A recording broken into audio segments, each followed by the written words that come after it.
Here is what's been making the business headlines in sub-Saharan Africa this week.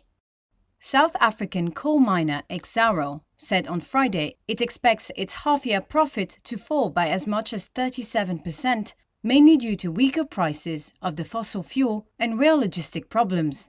Thermal coal prices have retreated from the 2022 peaks, when surging demand from Europe fired up coal miners' earnings after a ban was imposed on Russian coal over Moscow's invasion of Ukraine.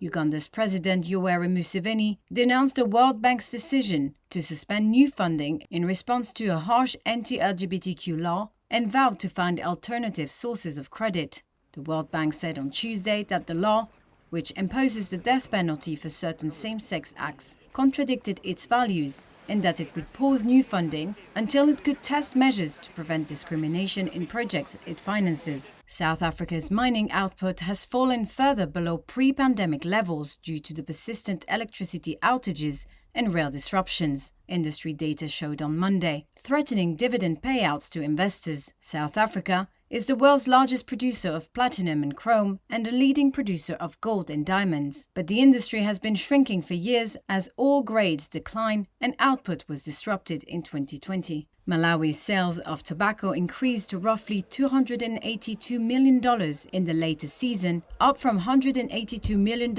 a year earlier, its industry regulators said. Dwindling tobacco revenues in recent years have contributed to acute dollar shortages that have resulted in a lack of imported fuel, fertilizer, and medicines in the donor-dependent southern African country. Malawi has turned to the International Monetary Fund for financial support and launched debt restructuring talks with creditors.